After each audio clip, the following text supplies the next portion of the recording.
تو مسلمانوں نہ گھبراؤ، خدا کی شان باقی ہے، ابھی اسلام زندہ ہے، ابھی قرآن باقی ہے۔ کافر کیا سمجھتے ہیں جو ہم سے روز الجھتے ہیں، ابھی تو کربلا کا آخری میدان باقی ہے۔ بڑی تیزی سے ترتیب پا رہے ہیں اہل عشق کے قافلے، اور بڑی غور سے غور کر رہی ہے میری نئی نسل مسلمانوں کے مستقبل پر، اور بڑی گہری نظریں جمائے بیٹھے ہیں امت کے لوگ۔ انشاءاللہ تعالی یہی چراغ جلے گا تو روشنی ہوگی، بڑی جلدی پاؤں پھوٹے گی، صبح کا اجالا ہوگا۔ عزیز دوستو، قرآن مجید فرقان حمید نے ارشاد فرمایا ہے کہ جب اللہ کا فضل اور اس کی رحمت ملے تو اس پر خوشی کا اظہار کرنا چاہیے۔ قل بفضل اللہ وبرحمتہ فبذلک فلیفرحوا، اے محبوب علیہ السلام آپ فرما دیں جب اللہ کا فضل اور اس کی رحمت ملے تو چاہیے کہ خوشی کا اظہار کریں۔ یاد رکھیے گا کہ دکھ انسان کے ساتھ رہتے ہیں، آزمائشیں انسان کے ساتھ رہتی ہیں۔ جو لوگ آپ کو زیادہ بڑی کرسیوں پہ بیٹھے نظر آتے ہیں، ہو سکتا ہے ان کے دامن میں دکھوں کی تعداد بھی کچھ زیادہ ہو۔ جن سے تعلق والے لوگ زیادہ ہوتے ہیں ان کے ذمے حقوق بھی زیادہ ہوتے ہیں۔ جن کے نام بڑے ہوتے ہیں ان لوگوں کے ذمے ڈیوٹیاں بھی بڑی ہوتی ہیں۔ تو آزمائشیں، دکھ، یہ نام بدلتے ہیں، روپ بدلتے ہیں، لیکن یہ آزمائشیں، یہ تکالیف، یہ سارا کچھ انسان کے ساتھ ساتھ چلتا ہے۔ وقت کے ساتھ اس کی تکلیف بدلتی ہے، عنوان بدلتی ہے، دکھ بہرحال قائم رہتے ہیں، لیکن اس کا مطلب یہ نہیں ہوتا کہ انسان مسکرانا بھول جائے۔ اس کا مطلب یہ نہیں ہوتا کہ جب بھی وہ گفتگو کرے تو کسی دکھ کو ہی یاد کرے۔ کسی بھی شخص کو پورا ٹٹولیں گے، دکھوں سکھوں کو جمع کریں گے تو انشاءاللہ آسانی زیادہ ملے گی، زندگی خوبصورتی زیادہ ملے گی، بہار کا موسم زیادہ ملے۔ لیکن ہماری طبیعت ہوتی ہے، ہم خوبی کی طرف جاتے نہیں، خوشیوں کو ڈسکس نہیں کرتے، کمزوریاں آئی جاتی ہیں۔ نبی رحمت صلی اللہ تعالیٰ علیہ وسلم نے خود بیان فرمایا، کریم فرماتے ہیں سب سے زیادہ انبیاء کو ستایا جاتا ہے، اور فرمایا میں اللہ کا محبوب ہوں، سب سے زیادہ مجھے ستایا گیا۔ آپ اٹھا کے دیکھ لیں محبوب کی حیات نور کے شب و روز کو، مکہ مکرمہ کی ساری زندگی جہد مسلسل ہے، اور مدینہ طیبہ میں حضور تشریف لے آئے تو اب تو ماحول اور بڑھ گیا۔ وہاں صرف کافر تھے، یہاں منافقین کی بھی سازشیں، بدر ہے، احد ہے، خندق ہے، حنین ہے، ہر روز ایک نیا محاذ کھلا ہوا ہے۔ اور پھر جو سرکار کے ساتھ تکالیف ہیں، جو اپنوں کی جوجانیوں کا غم ہے، جو سیدہ خدیجہ کے جانے کا سرکار کو دکھ ہے، جو سرکار کے سامنے آپ کی شہزادیاں دنیا سے جا رہی ہیں اس کی تکالیف ہیں، وہ سارے غم بھی محبوب نے برداشت کیے۔ لیکن صحابہ فرماتے ہیں اتنا مسکراتے بھی کسی کو نہیں دیکھا جتنا مدینے والے محبوب مسکرایا کرتے۔ حضور کے چہرے نور پر روشنی رہتی اور مسکراتے نبی پاک علیہ السلام۔ حضرت جابر ابن سمرہ کہتے ہیں میں حضور سے ملنے گیا جب سرکار تشریف لائے مدینہ طیبہ، تو پہلے دن زیارت کی تو میں نے مسکراتے دیکھا، اور پھر 10 سال میں زیارت کرتا رہا تو جب بھی دیکھا مسکراتے دیکھا۔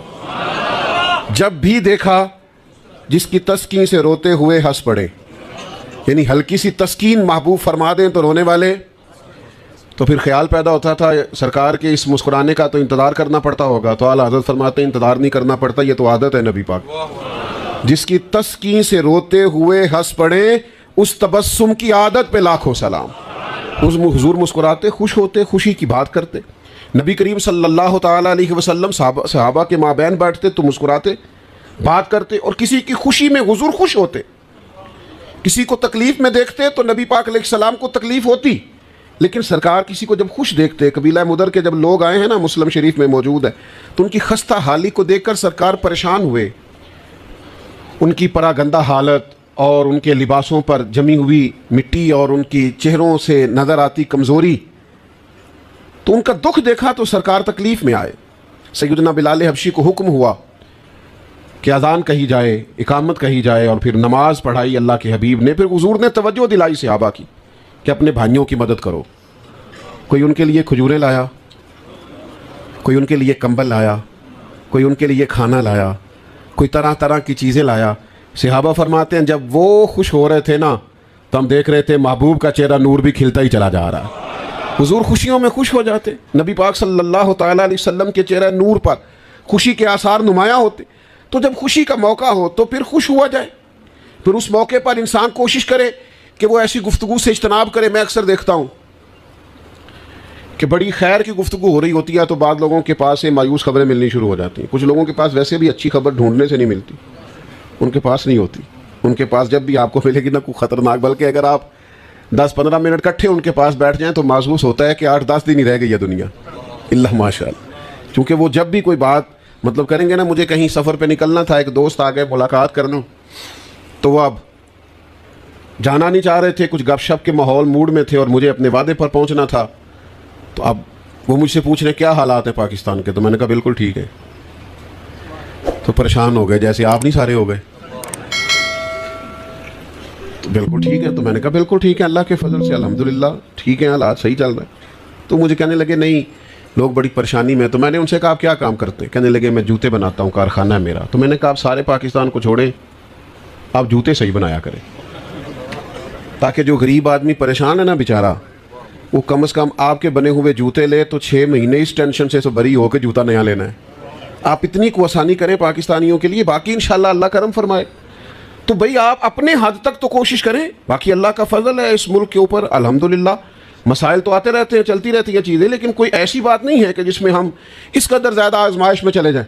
تو میرے عزیزو یاد رکھیں, خوشی کا موقع ہو تو خوشی کی بات کریں, اور تسلی کا موقع ہو تو پھر تسلی دیں, پھر آپ دلوں کو ٹھنڈا کریں. پھر آپ یعنی آپ کی ملاقات کے بعد بھی کوئی شخص ایسا محسوس نہ کرے کہ اسے تو کسی نے 2 جملے تسلی کے نہیں کہے. حضرت سعد بن ابی وقاص رضی اللہ تعالیٰ عنہ فرماتے ہیں میں بیمار تھا, آپ کی توجہ ہے میری بات پر, اور فرماتے ہیں میری بیماری کی کیفیت یہ تھی کہ میری ایک ہی صاحبزادی تھی, تو میں چاہتا تھا میں وصیت کر دوں, شاید اس بیماری سے بچ نہ سکوں. فرماتے ہیں میری خواہش تھی کہ کبھی کریم محبوب علیہ الصلوۃ والسلام جلوہ فرما ہو, نظر عنایت ہو, حضور تشریف لائیں تو میں وصیت کر دوں.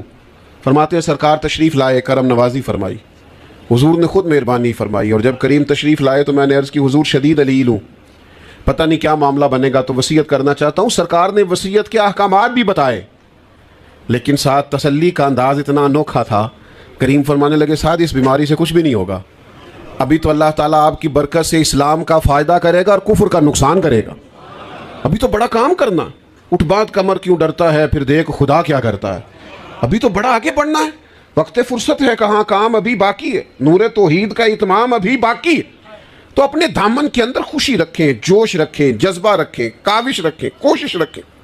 آپ وہ ساری چیزیں اپنی طبیعت کے اندر پیدا کریں جو ایک انسان کو آگے بڑھنے کا ولولہ دیتی, جذبہ دیتی. آج ہم دیکھ رہے ہیں شہید ختم نبوت حضرت صاحبزادہ صاحب رحمۃ اللہ علیہ کے صاحبزادے اپنے والد کے بعد وہ پلے بھی, بڑے بھی, تعلیم بھی پائی, اور آج نکاح کا وقت آیا ہے نا, اسی آنگن میں اب نئے پھول کھلنے کو تیار ہیں نا, اب ایک نیا اس سے عروج آگے کی طرف بڑھنے کو تیار ہے, اب نسلیں اگلا سفر کرنے کو تیار ہیں. تو یاد رکھیے گا میرے بھائی, خوشبوئیں پھیلتی رہیں گی, یہ چمن آگے خوشبو دیتا رہے گا, ان پھولوں سے آگے مزید خوشبو پھیلتی رہے گی. اس لیے زیادہ باتیں نہیں کرنی, بس اپنی گفتگو کو سمیٹنے لگا ہوں. مایوس نہ زیادہ ہوا کریں,